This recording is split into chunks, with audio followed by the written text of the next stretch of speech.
Okay, this is a Sears Kenmore sewing machine, and it keeps going out of time. I expected to find a cracked gear. I've not found a cracked gear, even though it turns out all the gears in here, except for like this one. It's metal to nylon or other types of plastic. None of the gears appear cracked that I'm able to see with the naked eye. However, basically the bobbin has this much of a slip. It looks like it could be as much as 1/4 of an inch slip, which means that it doesn't form stitches all of the time, and obviously that's not okay. And that it does that whether you have your hand back on the gear. This actually slips that much. And so it's making it miss stitches a lot. So it's obviously affecting the timing.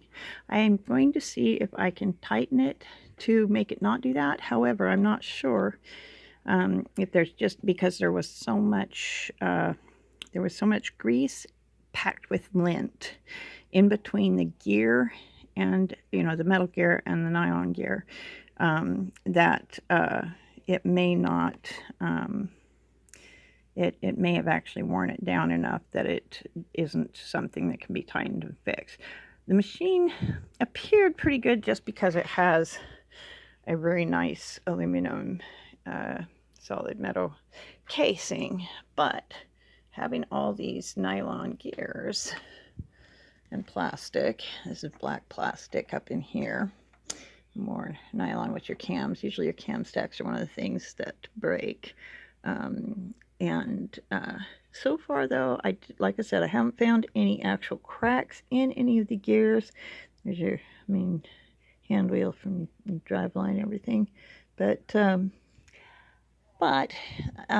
because it's got all the plastic parts and they tend to wear down quickly, often some types of them will swell from moisture and humidity. Heat and cold affects them, differently from metal, of course.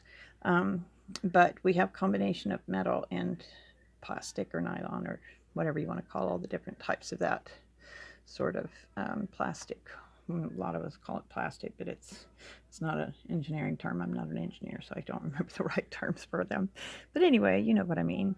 But we'll see if I can actually go ahead and get that tightened up so this little machine can work again or not, because other than that, it seems a pretty decent runner. I don't know the model number. It doesn't seem to say it on the parts I can see at the moment. But anyway, a little video to show that that's part of the reason there's a stitching problem. It had been spitting out the bobbin when she was sewing. It spits out the bobbin because, of course, obviously the bobbin is pushing the bobbin hook is pushing it when it shouldn't, and not keeping it in the right spot. So anyway, signing off on this plastic outside Kenmore